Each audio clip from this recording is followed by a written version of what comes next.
Hello everyone, watch this review here where they look at the Disney Store exclusive metallic version variant for the Amazing Spider-Man from the Marvel Select line. I originally wasn't planning on picking up any of the Marvel Select Spider-Man figures, especially for this new line, but between the additional articulation and the really cool metallic paint job, it was kind of hard to resist. I have already picked up the Lizard, who I was intending to get all along. But I figured I'd probably just wait for Hasbro to do their 6-inch rendition of The Amazing Spider-Man to just get that and scale it against the much larger Marvel Select Lizard, but very hard to pass up.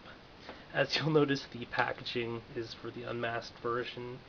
The other store exclusive variant is basically just reuses the same body it was on the initial release and gives him an alternate pair of unmasked hands and then, well, ungloved hands and then the unmasked head.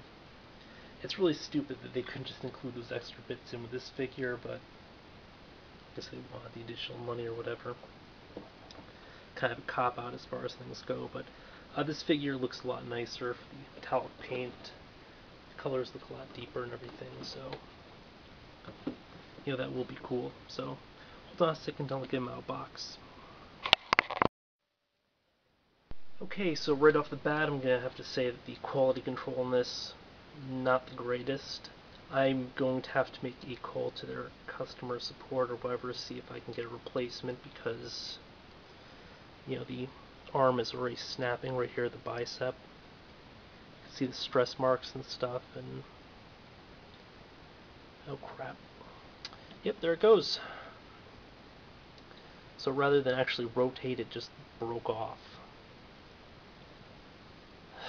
This is only the second time, well, third counting an indie product, that, any figure I bought mint on card has broken right out of box. It's just been this and the Toy Biz Series 1 Iron Man. And this doesn't have the same kind of excuses. It is a cool design, though. It does have a wealth of articulation, some really good points. The only issue is the paint or whatever, I think sort of makes the stuff stick, or maybe the joints themselves aren't terribly strong, so you're just trying to sort of break in the joints. It feels like the figure's kind of not going to take it. In particular, these joints here put a lot of stress in this joint, and I can't get the pin to go on the elbow specifically, because when you put pressure on that puts pressure on the forearm here, and then the inner part of the bicep, which I think is possibly how that went, and then when you're originally twisting this, you can feel a little bit of tension. And the whole thing's kind of a mess.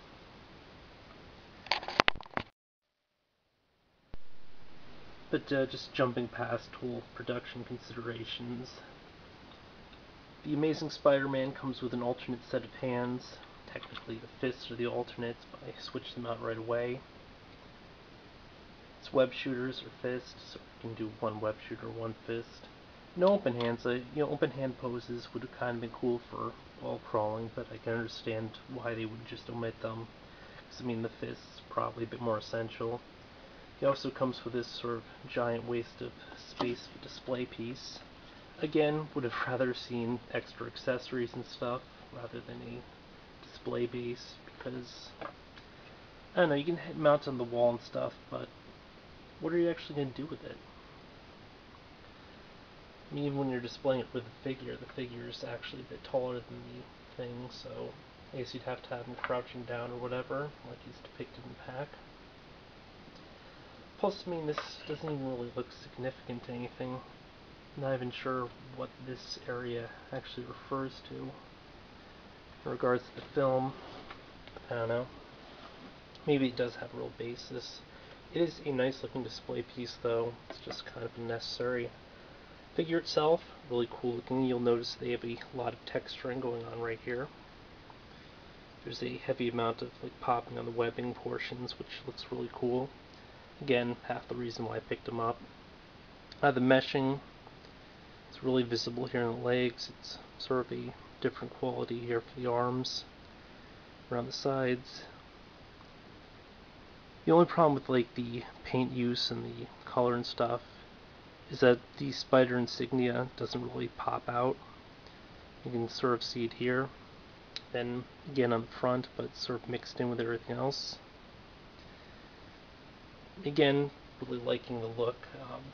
Metallic colors and stuff just really make everything look, I don't know. It's hard to describe my appreciation for this figure. Well, you know, for the some aspects, not the aspects of the arm falling off.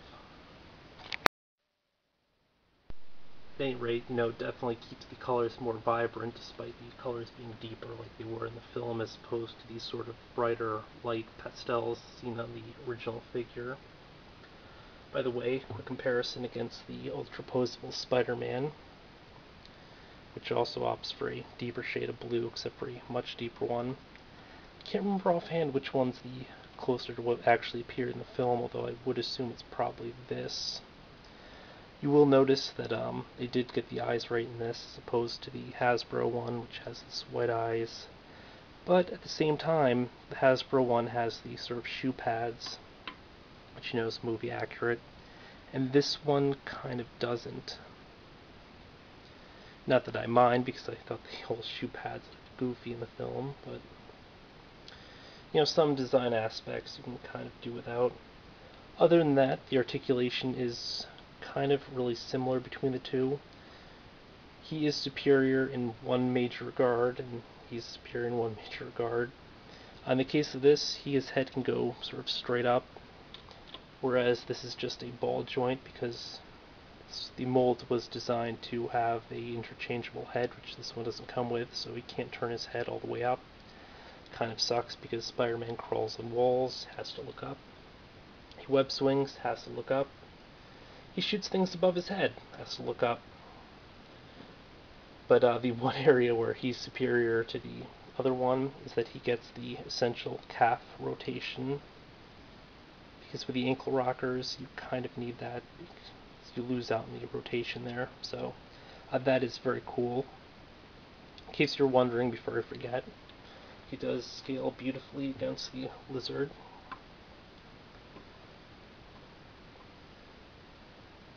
So it is kind of close to what it was in the film. I sort of remember the lizard being a little bit taller, but you know, it's really, really close.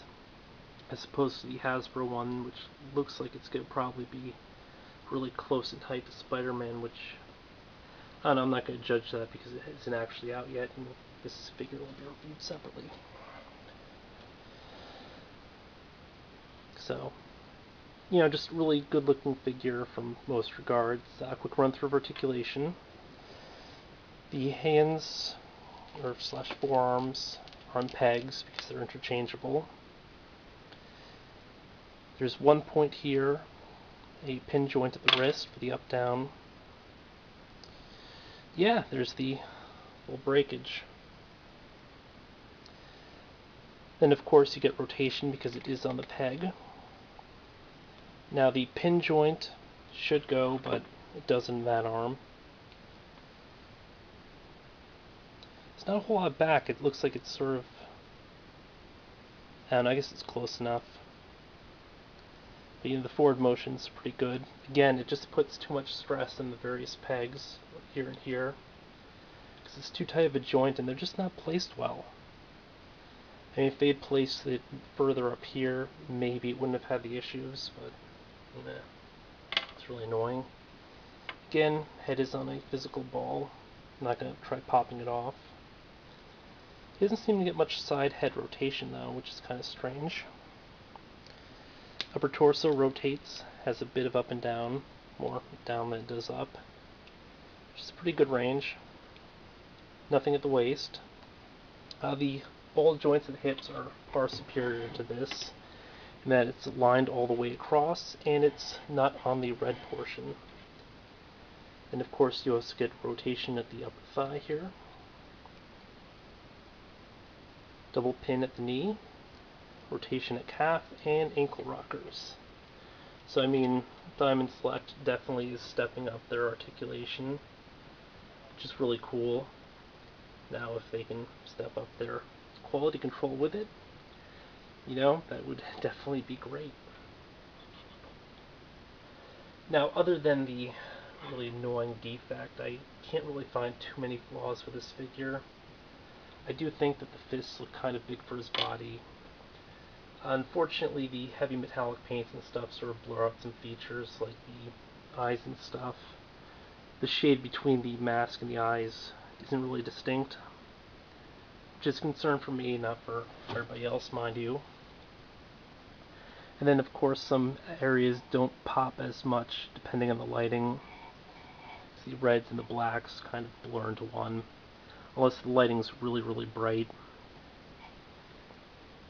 But other than that, it's got some solid articulation. I mean, it's definitely up there in terms of definitive Spider-Man figures, I think. I mean, granted, you do have a lot of really great ones, like the first appearance Spider-Man that Toy Biz did, which people have repainted to sort of represent the more traditional colors and stuff. And there are a ton of Spider-Man figures out there, so you do always have your choices when it comes down to Spider-Man figures, but I do feel this one holds up pretty well. And again, he's on a slightly larger scale because he's a Marvel Select, so might not necessarily work with your other stuff, but hey, he's very cool in his own merits. I also just wish they would get rid of these display bases and stuff and just toss in like a ton more accessories, like different web shots and stuff. It's kind of annoying. If you have any sort of like webbing effects, you usually have to customize them yourself. Not sure why toy companies don't just sort of create that instead of giving us junk like this. Especially like if there's just like one giant web or something, and then you could use that to mount to the wall. Then you could just be like cling to any portion of it. I mean, that would be a lot cooler than this sort of generic backdrop, but hey, whatever.